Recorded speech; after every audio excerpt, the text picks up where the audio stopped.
I want to add titles. I want to add more top slots, emotes. I want to add exploding hits, kind of like bursts. I want to lock tier 2 ultimates behind legendary. I want to add team bases. I want to add a battle tower. So today we had BearTurnedHuman on the show, one of the nicest, most remarkable, smartest, guys that I've ever had the privilege to speak to.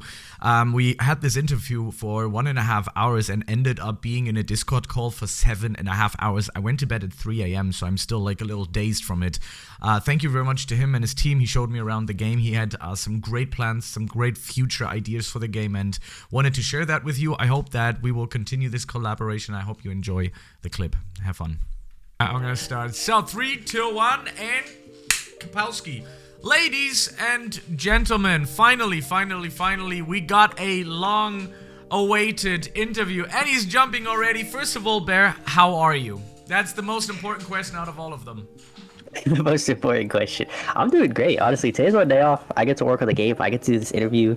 It's awesome. It's awesome. I'm excited. Yeah. We already talked a little bit up front, and that was a horrible introduction. First of all, let's do a little bit of a Hall of Fame for the developers of Beyblade. Oh my god, I just almost said it. Beyblade games on Roblox. BearTurnedHuman, man. Your game, totally accurate tops, man. It just struck me. Actually, before you sent me that email that if we wanted to collaborate, I already saw that game. It was on my list. So you've built something absolutely insane, and I'm very happy to do this interview with you. Are you ready for the first question? Do you want to drop anything up front before we start the questioning? Like turning on the lights, I'm ready for the questions. I'm ready. Alright, let's do it. So, I think one of the more important questions, we also have tons of community questions. By the way, Barrett made a whole channel on Discord and everybody was writing questions. We're gonna do that at the end of the video. We're gonna start with the first one. What initially, by the way, I'm gonna look at the, screen here to read them. What initially inspired you to create totally accurate tops, especially the physics-based mechanics, and how hard were they to make? I always liked Beyblade Rebirth. Like, not the new one. I like the new one, not saying that. But yeah. I loved the OG Rebirth, and I loved, like, Ablader's Will. I love Blader's Revelations. I love these Beyblade games. And I was messing around in Studio. I remember I was trying to make, some sort of, character controller for an RPG or something.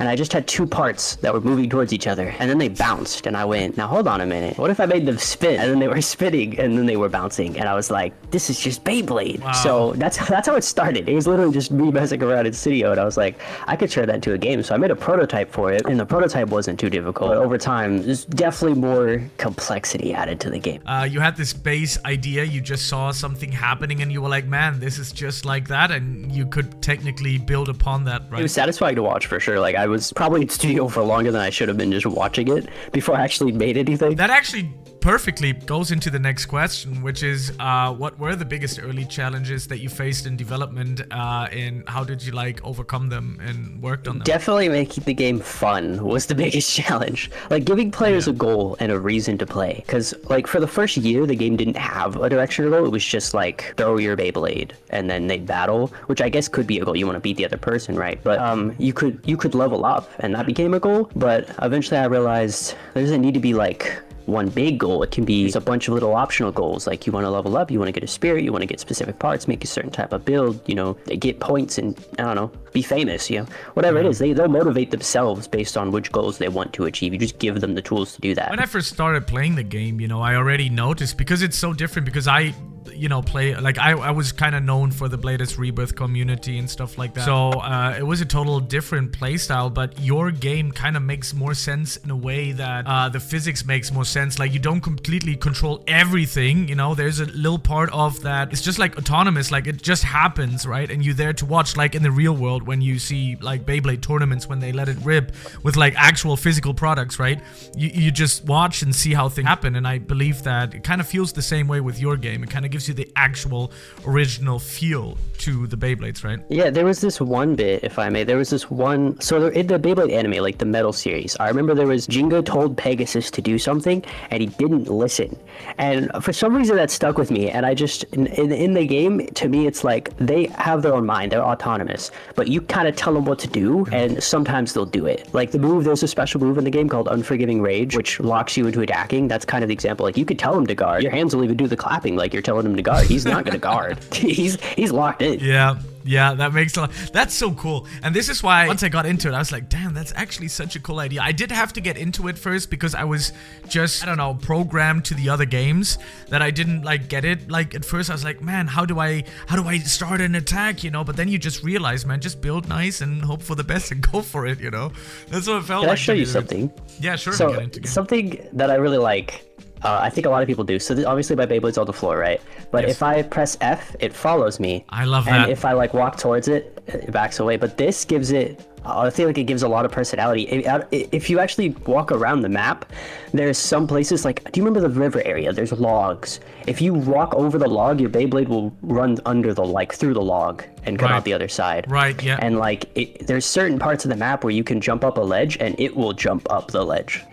So I tried to give it personality. I just wanted to include that because I don't think many people see that. Wait, we gotta match up here. 1 second. Get next to it. Yeah, there we go. That is so sick, man. Like it kind of shows what you kind of like put into your project, man. Like let me get to the next one, otherwise we'll talk for 10 hours.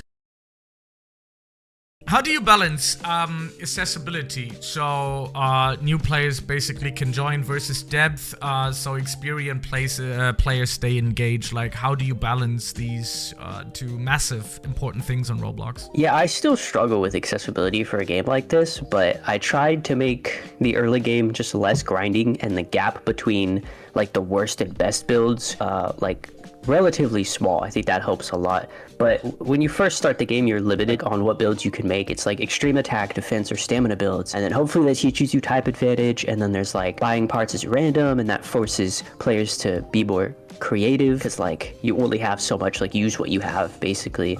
So hopefully that helps new players actually join the game, and then once you get more parts, more spirits, like once you get everything, it really enhances the depth of like what can I really do with this. Yeah, it kind of feels like you and I, we're drifting, we're perfectly aligning the next question. By the way, I gotta tell you guys, this guy, he hasn't written any like answers or scripts or anything. This is all freestyle, which I even admire more about you. Like this stuff that you say is like you've been written it like 10 years ago. Like this is perfect. Like it's insane. Because right now we're talking about the game uses parts, spirits, meteors, you know, all of these mechanics. How did you design that progression system and what changed? Have you made any, or actually have you made any changes based on like players' feedback? Because you said you've been doing this game for quite some time. It's a passion project, right? So you must have gotten some player feedback. How did that get along, you know? Oh yeah, I think the best kinds of games, the best kind of games are the ones that give you instruments for fun instead of like strict linear, this is what you're gonna do type. And the game was almost a sandbox actually. Like it was almost everything was unlocked, but I didn't think that would do well with retention, and I wanted to be able to reward players for like winning tournaments or whatever goal I want to do to achieve. And I think unlocking parts gives you something to look forward to, especially when I had more. And like in game design, you have to have short-term, mid-term, and long-term goals, and parts act like short and mid-term goals. So winning tournaments or like a round in a tournament is like a short and mid-term goal, and then parts, and then there's also like spirits and meteors and like legendary, that's all like long-term goals. Yeah, that keeps people dedicated hopefully and coming back hopefully. One of the biggest changes though was leveling for sure, because I wanted the legendary system to like be this big in-game insanely rare status that took you months to get, but that's horrible for retention. No one wants to spend months just so they can compete with other people. And that's what would happen because legendary gives you a stat buff, so no one was playing. But I made it easier to level. I reduced the legendary cap from 3 to 2. And I did have some soft caps like level 75 and 150s just to slow down that really in game. But like as soon as I made those changes, like that update, the game kind of popped off where it was like it went from 40 players and 200 like peaking players to like 2,000 peaking players, which was like what the heck? It was just out of nowhere, and I was like, this is the smallest change I could have made. It wasn't a new content, it was just making the game easier. And then and let me tell you, well-deserved players. I just gotta tell you, the way you are handling your community, and this is, I mean, yeah, sure. I mean, they even pinned it in the Discord server. They said that I'm glazing, and I'm like, yeah, maybe a little bit. Maybe a little bit, because the things that you do and the way you handle things and the way you handle your game is just with pure love. So what are your priorities when adding new content? Like, let's talk about spirits, parts, mechanics versus polishing existing features or fixing bugs, for example. Because I believe you might come across a few bugs here and there, you know, in the developer Oh my god. wave of I hell. have a you know? whole Trello of bugs, dude. It's insane. Right now, I'm focused less on polish and bugs. Right. Unless it's like a 1-minute fix, or like if it's game breaking or hurting like player retention, then yeah, I want to fix that just so the game doesn't. I need people to test it, you know. But doing most of the work myself, I have to really choose what I spend my time on. Especially, I do have a full-time job, so it's like a balancing act. I have to remind myself that like I'm working on the game, progress will get made, but it doesn't have to blow up yet. Like if it blows up, that's great. It's a bonus that I've been getting players like getting some money, like that's great. But it's just a nice little bonus. It's still work in progress. It's just the beginning. I'm focused on getting the mechanics done first, and I do sprinkle some content in there for the people who are playing and supporting it, because like I want you to have a good experience. That's why I make the game in the first place, because I want people to like the game. I want people to play it. I love watching people play the game. And I mean, any content I do add is content for release too. Once content's made, it's made. So yeah, mechanics first. The thing that's interesting about that is because there's some people that dev for money and some people to dev for passion, and right now this seems to be like it's a very passionate thing that you do. You're not financially unstable if the game is not going to succeed, and this makes you special because there's some people out there that really develop really hardcore just to make money, just try to rip off everybody as they possibly can, and it seems like that you already have a very stable life out besides the developing that you already do right now, right? So this is like a side thing that you do, that you enjoy, that you love, and I think this is what people also feel, that you do love these kind of developing things, right? For sure. I feel like I live pretty frugally. Like I don't need much to be happy. Like I got a nice place. I got a girlfriend. I got video games. Yeah, I'll say here programming. I got programming. I like driving too. Like I can drive around. Programming. I'm living the life to be. I do eventually want like my end goal with Roblox, obviously to make games because I love making games. But hopefully one day I could just buy a house. I feel like once you buy a house, once you have a place, you don't have to worry about paying rent and bills. It's just like you could just enjoy the rest of your life. Yeah, that's a nice view of it. Don't we all dream of that? Don't we all dream yeah, of that? I feel like you should make games, so that'd be perfect. Yeah. Back to the game.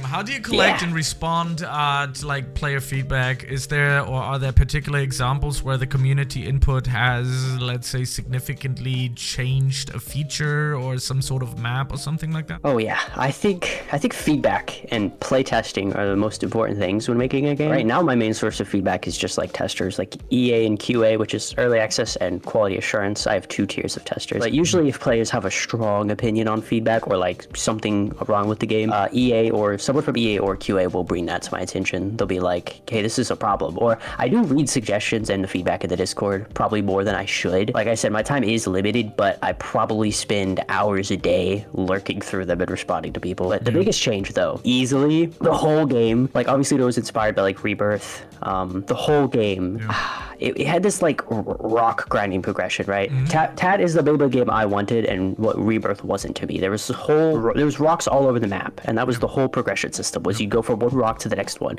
and the map was like 4 or 5 times bigger than it is right now. And everyone loved it. Like everyone was everyone was grinding rocks, but no one was battling. And I didn't like that. Like yeah, they were like addicted. Like they'd play the game. Like my little group of 30 testers at the time were just all playing the game, and I was like, this is the most active I've seen my testers in months. But no one's battling each other. No one's playing with each other. They're just like playing with rocks. It's like, guys, hit Beyblades. That's the point of the game. Yeah.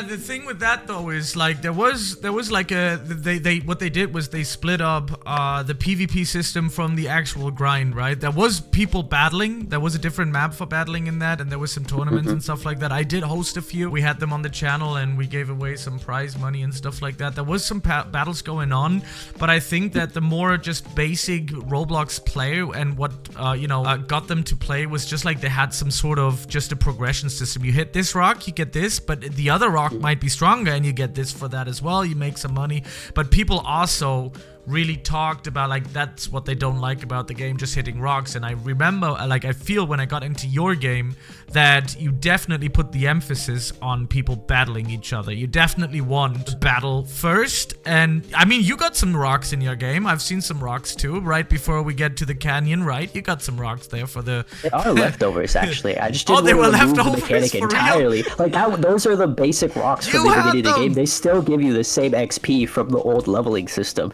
Yes. they're just there because people, like, I don't know, I already made them. Sure, go hit some rocks, but like, I do get worried that people are gonna think you want to grind rocks, but no, they're just there. Brother, I've seen them. I played them. I hit them. All right, whatever, man. Yeah, no, good answer though. Good answer. Some players mention things like meteor spawn rhythm, tournament bugs, or bans. Even though I think that it's kind of more like a smaller majority, but it kind of like goes very well into the next question, which is like, how do you manage like the anti-cheat system, fairness, bug resolution in a live game environment like that you have right now? Playtesting. Alpha testers. Yeah, we had an issue before where I accidentally reset everyone's legendary because I didn't test enough. And that was, yeah, it was the right answer to that because that's when it was really hard to get legendary. And people were not happy. So that was playtesting is how you don't do those things. You have to do a lot of playtesting. Constantly tweaking the anti-cheat. We'll have like 2-hour testing sessions with like 10 to 20 people just so like to try not to get people falsely kicked. But scaling that up from 10 to 20 people to 1,000 or 2,000 people, like just because we don't get kicked doesn't mean a couple hundred and 2,000 won't. Do you have a bigger group of people working on your game, or are you the sole developer? It's actually just 2 guys. It's me and it's my modeler Tad. He actually modeled things for the original Bladers Rebirth and like Bladers Revelations and some stuff. It's just me and him. He makes the 3D models. I do everything else. I made the map. I make the programming, the UI. But wow. So you also have to do all of the anti-cheats and stuff as well. You have to do all of it. Like that's all on you. Yeah, everything. But luckily, QA and EA are there. So I mean, they also my buddy Tat. The game is named after him. Like Tat is totally tops because his name is Tat. So, but yeah, no. The QA and EA, like their feedback speeds up development so much. Wow, that's interesting. Now you have to focus because I'm like, okay. Roblox Pro here, Roblox. Okay, we got it. That's really interesting, man. Yeah, you do basically everything connected to code, ideas and stuff, and you have a modeler that basically, makes all of the models in the game. He does the Beyblades as well, as I assume, and everything around that. That's pretty cool. Let's ask about the community a little bit, because what kind of community in the end do you build or hope to build around the entire game? Because you already have implemented, you have Discord, right? So Discord is a pretty big thing, which is also, by the way, listed in the info box below if you want to join now. How about the Trello? Do you have like Trello? Do you have anything else in the roadmaps, like anything you want to do about the game? I want to build a community that's genuine. I don't like too competitive. I don't want like a competitive community. Like you could have competitiveness, but just not like that's the whole community, you know? Yeah. Because I don't like most of the communities that exist, like as at least on the Roblox side of things, just because they get toxic too quick, and 100%. Massive egos. Like I don't care who's better at what. Like let's just make and play good games. You know, I care about the community. That's why I react to them so much. I do get told a lot though that it's super risky to like be that involved with the community, but like I'm not worried about it. I warned you about it. I warned you about it. Yeah.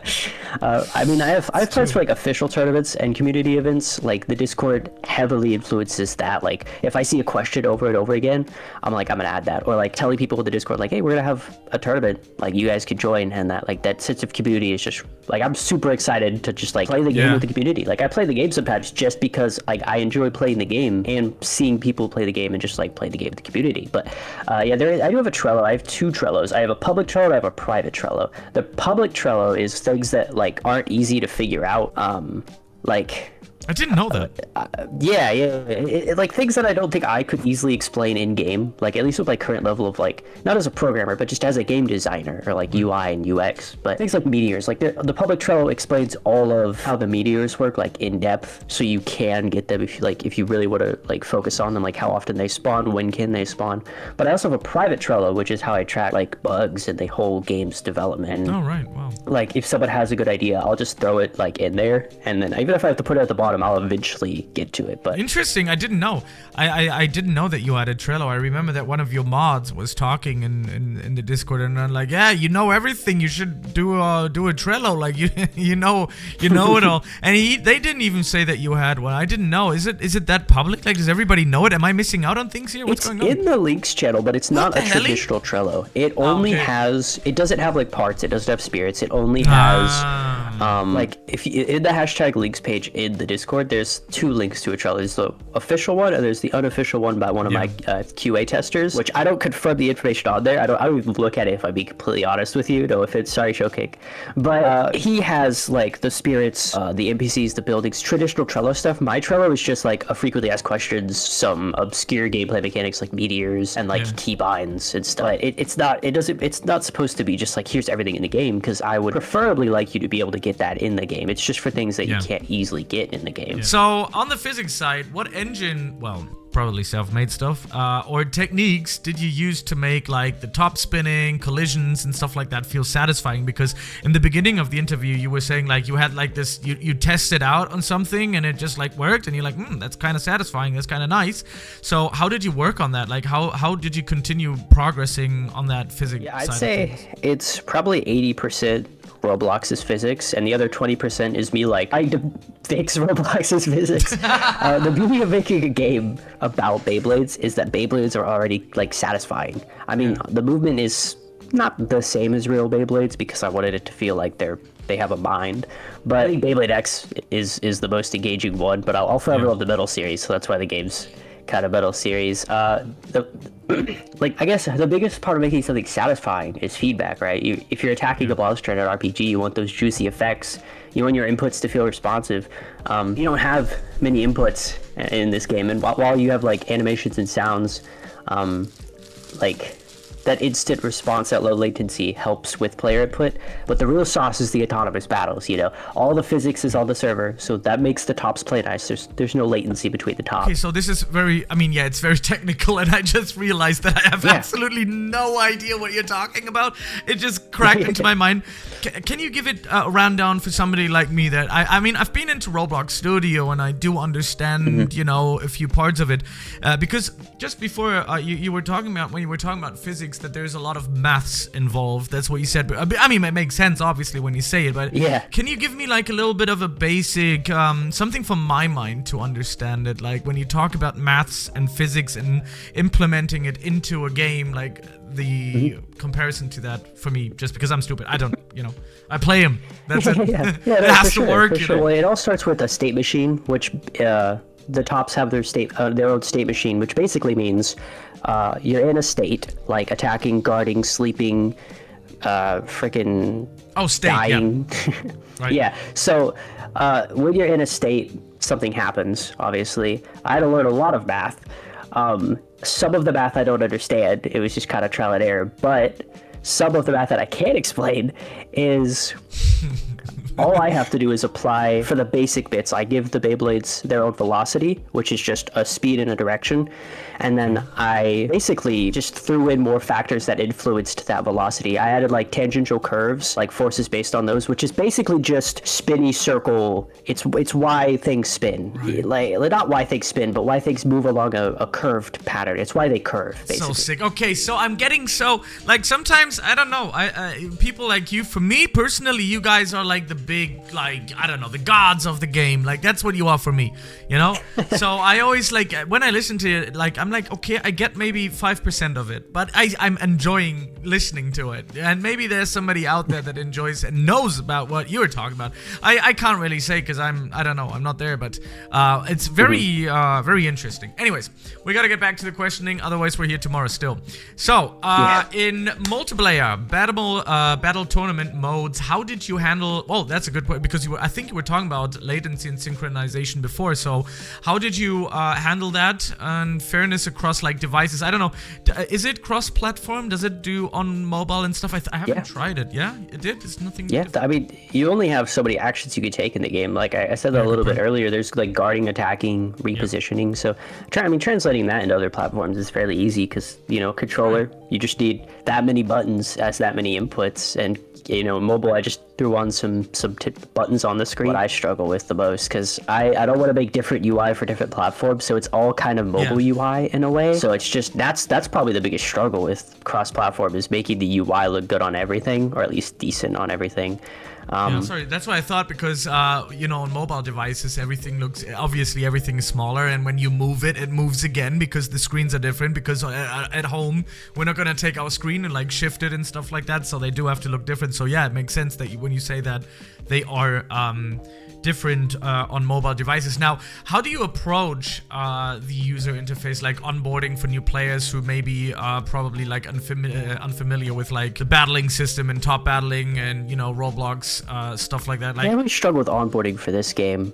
I feel like if I was making an RPG or something, it'd be so much easier, but I don't like locking players into strict tutorials, and I want simple and intuitive. Like that's the user interface. I want it to be simple and intuitive, and it's gone through changes to be more intuitive, but it's not perfect. I don't know if there's a way to onboard someone for top battling except just letting them battle. But I intentionally spawn you at the park, which like facing towards the NPC, that the first NPC you see, so you kind of assume, okay, I probably just these stadiums, these arenas, I'm probably supposed to battle him, or maybe you'll see someone else nearby with their tops battling, so you're like, okay, hopefully you put two and two together. There's like on keyboard and mouse, there's little keybinds at the bottom left if your sidebar's not open, and then on mobile, obviously, and console, but on mobile there's like the buttons are already on your screen of like toggle top, launch top, so hopefully you put two and two together there. But since the game's kind of niche, I didn't prioritize this onboarding as much as I should have. I don't really want a quest system. I feel like when there are quests, players need them, you know, so like once they run out of quests, it's like, well, what do I do now? Let me just leave. Yeah, that's a good point. That's a really good point. That's a really good point, especially when you're talking about like mid to end game. People just progress much faster now with the changes that you've added than you would like, probably, because I was playing for a few hours and I was like, damn, I can at one point soon get to legendary. If I would play like one day, I can get legendary, get them stats, you know, stuff like that. So what's the long-term vision for totally accurate tops? Are there some features you always wanted to add but, for example, haven't yet? Long-term, yeah, I have some pretty ambitious dreams for the game, honestly. I was for like 2 people making it, but like I want at least 50 plus spirits during beta or like at release, and I want to create a game that makes you feel like you're in the world of Beyblades, and like with official tournaments and competitions at one point. But I can actually look through my Trello, because I've organized it. 50 spirits. That's the plan. Yeah. Wow. That's the plan. I mean, you already, how many do you have? 18, 19? I mean, that's the ones that 18, I think yeah. 18, right? Wow, 50. Man, you're a mad lad. You're a mad lad. It's an overshoot for sure. At least I know we can hit 25. That's not too far. 50 is just, that's what I want. That's the end goal. How much does the universe cost, my friend? We're gonna go for 50. Like, bro, whoa. What the hell? Have you ever thought about like expanding your team, like for yourself, like developer wise, and like getting other people in on it? Or would you just go like, no, that's my baby, that's my heartfelt project, I don't want to share it with anybody? Like, have you ever thought about this? Yeah, I think about it all the time. We get a lot of people asking to like work for the game, and there's multiple reasons. I guess the big ones are, the biggest one actually is like, I don't know these people, you know? There's too many scandals in Roblox that people say it's stealing games and stuff. But I mean, I could have a work in an environment that they don't actually touch the game. It was not fun. I had motivation problems because I didn't want to work on something I wasn't passionate about. And I mean, on top of all of that, there's like, I had a brain fart. Oh God. Let's just agree on one thing. It's your baby. Nobody touches that. Yeah. It's your baby. Yeah, that's what it was. Yeah, it's like, it's hard to get you just reminded me, you're awesome at this. It's hard to get someone to work on a game when they don't know anything about the game, especially this game's been in development for like 2 or 3 years, so like the code base is a mess. Like honestly, like I'll be completely honest about that. Like I organize it for me and I try to make it readable if someone else was going to look at it, but like if you didn't know where something was, you're not going to find it. There's so much in it. But my mentality for game development isn't, let me make like the most pristine code base. It's, let me make this readable, let me make this easy to edit as possible as I can, as easy as possible as I can make it to edit, and just get the game done. Like at the end of the day, when you're making games, you just gotta get the game done. Like stop, don't refactor your code, don't rewrite it, don't make it cleaner, make it good enough, and just keep making that game, because otherwise you're gonna be stuck and you're never gonna make a game. How do you see the game evolving over the next like 6 to 12 months? Like, do you have any major updates or shifts in gameplay that you like can hint at or reveal or something? So big things, obviously, okay, this might not be big to everybody, all of them, but I'm just gonna list them. Okay, so I want to make tier 2 ultimates weaker until you have 250 mastery. I want to add titles. I want to add more top slots, emotes. I want to add exploding hits, kind of like bursts. I want to lock tier 2 ultimates behind legendary. I want to add team bases. I want to add a battle tower. I want to add a Beyblade cleaning system, but that's still iffy. I want to add like a little 1v1 kind of like queue so you can battle for points, but not quite ranked. I don't really want ranked. By the way, I again thank you so much for joining here today. Like honestly, this means a lot to me. I never understood and never got how you're so nice. I've never met a developer that is so steady and so down to earth like you. So nice. I've never. For you personally, let's do something more easy, something that's not so technical for the people that are not interested in all of that technical stuff. What's your favorite part of being a game developer, and the most important thing? And I've talked to many devs out there. What keeps you motivated? What keeps you motivated? Yeah. Seeing people play the game, seeing people enjoy the game. I want to create memories for people. I want to create memories for kids, like how I was a kid and I was playing these games and I got those memories. I want to make that for people, you know? Like my motivation strictly comes from my love for games, designing them, and seeing people like love what I've created. I mean, I also do just have this burning passion and this mindset of like, I'm going to make this game. It's going to do well. I am convinced in my mind one day I'm going to be rich, and I just have that drive, and I think that is a big part of it. But like, I wouldn't be able to do it if people didn't show their support. Like that is my motivation, is people showing their support and just playing the game. Every time I see the player count above 100, I'm like, oh my god, this is awesome. It makes me want to make the game. It makes me want to work on it for people. It makes me want to give them more memories. So how do you like organize everything and, you know, the whole development team behind it? Yeah, we so that got you, huh? We have no, you're good. I wrote down a note for it, but it doesn't make sense anymore, so I'm just gonna freeball it. Cool. I'm just kidding. Just making jokes. Yeah, I mean, my development channel for the game is how I organize at least the game knowledge. But as for like testers and stuff, we have 2 tiers. We have early access, which are just like my testers, and those are people who test things for the game, like try to give me feedback, like, hey, is this gonna break the game? Is this OP? They do like balancing, bug fix. They do everything. There's not really individual. It's just like, hey, what does everybody think of like this? And then there's quality assurance, which is like, these are my people, these are my close people. I value their opinion a lot. Like if you say something, so like if early access says something, it might take 5 to 10 people for me to actually be like, okay, this is a priority. But if it's QA, if it's quality assurance, I'm going to be like, one person saying this, it's probably a big deal. They're the people who have given me the best feedback. They're the people who have made the most positive impacts on the game. And they sometimes when I release a new feature, like some new parts, like as soon as I make a new part, the first people who get it are QA, because they say, okay, is this a high enough quality just to even reach the testers? Like, is it gonna break? Is it knocking every other Beyblade out of the arena? Same with new mechanics like spirit training and stuff. Like when I add a new mechanic, the first people to touch it are QA. Like, hey, does this look goofy being in this, like the UI looking like this, or just like this mechanic in general, does it feel unfun to play? They just touch it first. What advice would you give like aspiring Roblox developers? That's actually really interesting one as well. Like who want to make their own like live game like you do with like a strong community involvement. Like, what would you give to these Roblox developers to, you know, on their way, on their path to do what you do basically? One day those games will be great, and hopefully one day those games will make money, but like passion first, money second. That's how you get the best games. And like keep developing is definitely the best advice. Like keep making games, don't give up. Like most people give up, so be one of those people who don't. Be one of those people who never stop creating. And you don't even have to make games on Roblox. Like if you want to make a good game on Roblox, like start making Minecraft adventure maps, start making a board game, write a story, just exercise that creative muscle, like play Dungeons and Dragons, just do things games, play games that are completely unrelated to the game you want to make. Like don't just lock yourself into like, I want to make an RPG, let's play RPGs, play anything, play a racing game. Maybe those games will teach you more about game design and give you more unique things. Like if you're only playing RPGs and you make an RPG, it's going to feel like every other RPG. But if you want to make an RPG and you're playing everything but an RPG, it's going to feel fresh, it's going to feel unique. So just play games and make games. That's all you got. We're gonna get to some community questions. So you opened up a channel, right, on Discord, which we used for some of the burning questions that you had. And it's funny because you messaged me, you said your moderators almost picked out the same questions that I had. So that's quite interesting. The thing is though, I don't know how to say their names.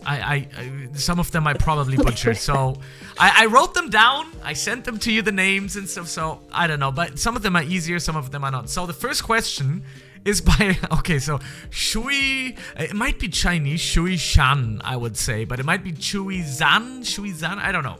So, don't be too angry if I butchered your name, okay? Despite the game being focused on metal base, would you be interested in adding parts / spirits used in the Burst series? I understand that launches are not in the plan for the future. So, early on, you were talking a little bit about like burst attacks or something for the future you had in your mind, something like that. So can you maybe talk a little bit more on that? I do want to add parts for every generation. There are some parts already that are burst inspired. There's one called Glass, which is based on like, I don't even remember what it's inspired by, but we look at it, like I had when I first started making the game, I pulled up like a bunch of different wikis and I got every single Beyblade part from every single Beyblade generation. And I've considered almost all of them. And we have like 50 plus parts planned of like each category. So like 50 bodies, 50 belts, 50 points, like that we just plan to add at some point, because I try to mix some of them. If it's like these parts do almost the same thing, then I'll just combine it. But like Guardian is a body in the game right now, that's from Shogun Steel. Like no one talks about Shogun Steel. Like it's based on Bahamut, and I try not to make it exact copies because I mean, we wanted to keep it unique, and just in case they could sue me, you know, some people say it's public domain, but I'm not taking risks. Great thing that just came into my mind, the suing part. Yeah. Oh, god damn it. Why did I not include this? Who am I? That is the dumbest thing ever. Oh, DMCA claims. What the hell? We gotta cover this right now. What? Oh, yeah. Okay, wait a second. Oh, hold on. Oh, how did that you just said it. It just completely clicked in my mind. DMCA claims, my brother. What's the deal on that? Like, well, for starters, the game I intentionally, not just for copyright, because there was some lawyers and stuff that I had talked to about like the Metal series, and there was a mix of opinions on like, is this public domain? Can you say this or that? Okay, what trademarks carried over to the new generations?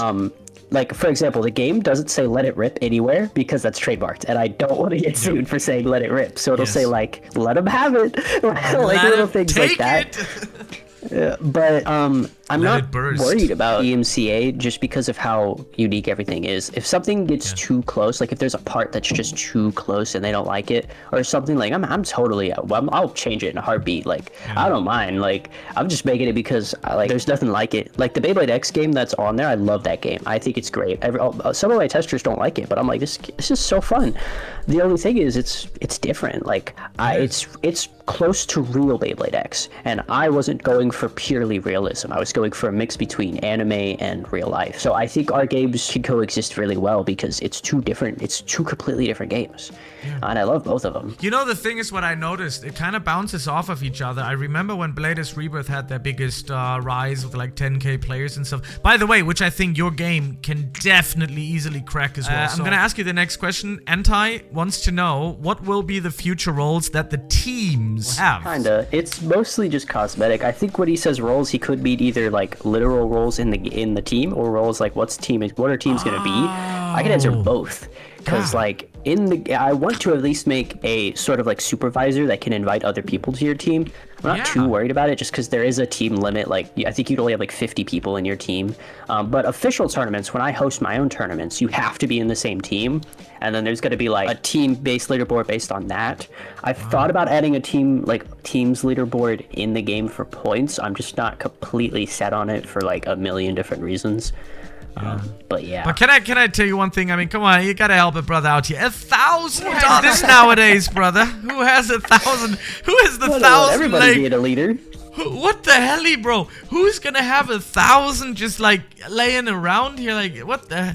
Who? The hope is that it's so expensive that you'll join someone else's team, because everyone wants to be a team leader, you know. So hopefully this will make people join teams. That's the idea.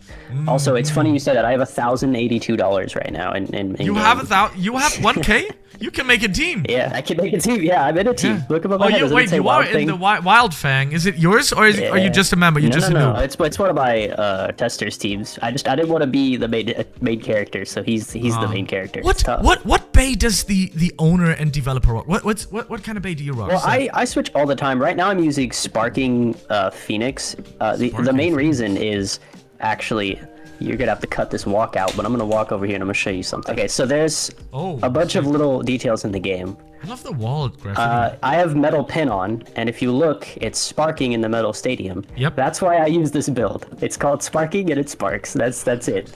But usually I run either attack or stamina.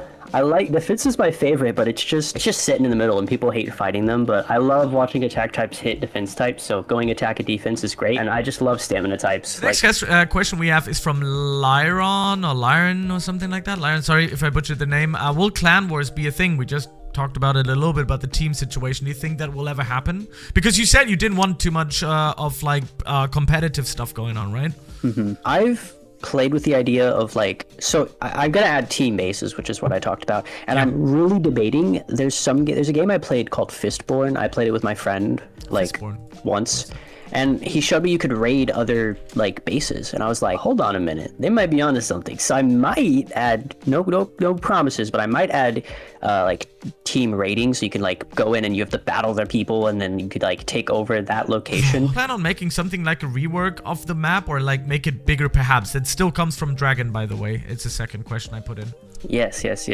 I used to hate making the map. It was my least favorite part, but after the city's almost done, because that was the most building like intensity, like you have to do a lot of building, and I'm not a builder, but I love making like worlds, so I definitely either will take the city, keep the city, and then remake the rest of the map, or right now it's just gonna get some expansions and then slowly tweak it into something better.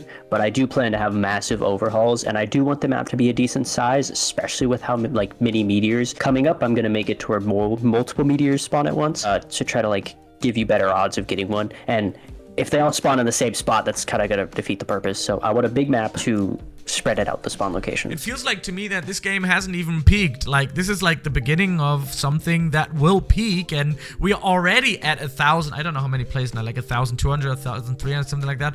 And like it already feels like it's already going to still peak in the future. Like you're just hitting beginning lines here, you know. So anyways, Chief wants to know, considering the current development we have seen and experienced, is there an idea on when the game will be done? Yes, and also no. I'm gonna say yes, but I'm first gonna say I don't like setting deadlines, because then it just stresses me out and I don't get things done. Like I've tried to learn what motivates me and what keeps me working, and so far it's been going well. One thing I learned is I at first all the tasks on my to-do list had a to-do date. I have to do it, but now I just do what I feel like working on out of the to-do list. Like within the top tasks, I pick the one that I'm most excited for, and that keeps me wanting to work on the game. But I would like, I know I used to say I want beta out by January. That's not gonna happen for sure. No, it's just too much to do, and I've a full-time job, so that's the big thing. There's two ways I could answer an estimated time. The first one is if the game makes the amount of money that it's been making, maybe mid next year for beta or the end of next year. If it makes more money to the point where I could quit my job, then I could full-time game development, and I could probably have it done sooner. I don't know when, but for sure I think a year or two is the safest bet I could give. Maybe 6 months to a year. But, yeah, that's good. I mean, you know what that means for me? That means endless content for the next few years. So that's a good win in my pockets, bro. He's in my arms right now. Okay, so no, that's interesting. I didn't know you were like into them books and like dev books and stuff like that. Wow. Okay. Yeah, meteors spawn right here. That's crazy. Oh, let me not get distracted. Yeah, somebody's gonna get it. Somebody's gonna get it. Pokey Pasta Fan 8 and my cat as well wants to know, do you intend on making game modes like Survival Battle 2v2 and maybe a version of Battle Bladed Tourney that comes every hour, helping you gain more ranks easier? I will say, official tournaments will give you points, because like I feel like that just makes sense, you know? Official tournaments, you win an official tournament, here's like 10,000 points or some crazy number, freaking 100,000 for all I know. But we'll figure out the numbers. Game modes though, like 2v2, I do want 2v2s, it probably won't be a game mode per se, but like we have those 1v1 stadiums. I plan to make a 2v2 stadium. I don't think I'll add game modes in the sense of like, let's go into ranked, let's go into like boss, like what Juggernaut or like survival. But we'll have events for sure that'll probably satisfy the need for those things. Have you ever thought about like, you know, that people are doing like these admin abuse things? It seems to be like a new thing on Roblox. Is that something you've ever thought about? Yes. Giving away some free money? Yes. Oh my god, yes. It's such an easy way to get people invested in your game too. Like the easy progression right now is, I think, what gets people invested and they're like, I'm gonna keep playing. But like getting special treatment makes you love a game so much more, and I think that's why it's so prevalent now. But if everyone's doing it, I think it does devalue it. I mentioned earlier I wanted to make it so 3 meteors spawn at a time. That's not a next update, by the way. So next update, you'll get 3 meteors at a time. But I also removed the cap for my dev menu, so I could spawn as many meteors as I want. Let's go. There will be some admin abuse in the future. Because, you know, Beyblade, you know, in real life, playing Beyblade, you know, like doing the actual launching, right? It does yeah, exactly. It matters more than people might think. I mean, you already added a pretty cool way of, you know, doing that, which means like you have to like time the left click when you're launching a bay, right?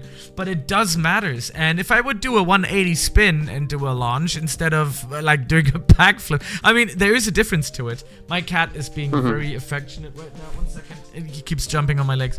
Yeah, that's very interesting, which already kind of like explains the question from Cookie Dough, which was, do you plan on making like bolt colors separate from... Well, actually, not really. Do you plan on making bolt colors separate from like specific parts? Example being able to change metal bolts color to any color you bought unlocked. You just talked about it a little bit, right? With the colors. Is that something you would ever like aspire to do, or is it more like a, maybe not? I think I'll add something I want to do is make it so that you can pick between certain metal colors. I don't want people to create like highlighters.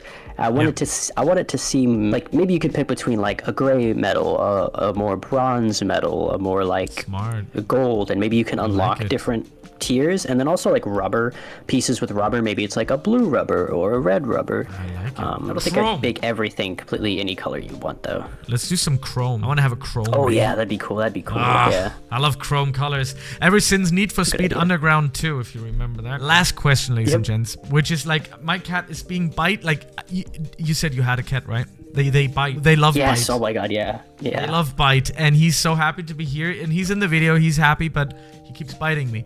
The last question is, and that's the funniest one I thought, because I don't know, but what does launch mastery do? That was by Ben Day, Prodigy of Cloud. I mean, what does launch mastery do, my friend? It's not intuitive, but two things. It is 2 things actually. Okay. The first thing is the higher your launch mastery, like the bar moves a little slower, so it's easier to get perfect launches. But also, there's a little secret thing that it doesn't say in the game at all, and you can't really tell. The higher your launch mastery, it actually just straight up gives you more health, like more max RPM, just straight up. But it's not too crazy. It's like if you have 0 to 50, like, and someone else has 50, you'll notice. But if you're like 10 over them, you might not notice it. Man, wow, what a journey this video has been, man. Wow, honestly, your game, and I highly suggest everybody to play it too. Like, it's a really fun game. You don't even have to like Beyblade, just for the experience of it, because the community is cool. You like to have some cool people around. It's a good game for anybody to get in.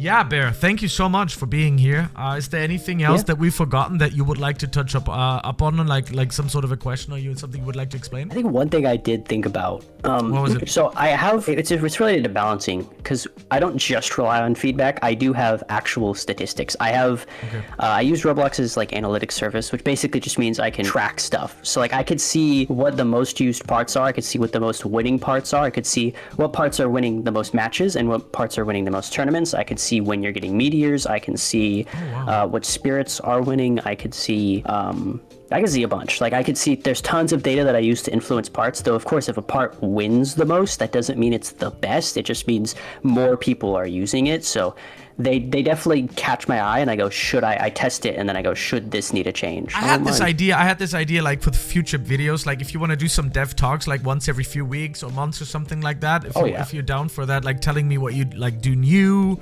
Also, I just had this idea just in this video. I forgot about it. Thank you very much for your time, and I'm obviously gonna put down the Discord, the game link and everything in the info box. And, yeah, thank you for your time. Thanks a lot, bro. Gonna cut it here, guys, ladies and gentlemen. Enjoy the game. Totally accurate tops is gonna be in the info box below. The Discord is in the info box below. And maybe somewhere you'll find the Trello that nobody finds, because I never found it.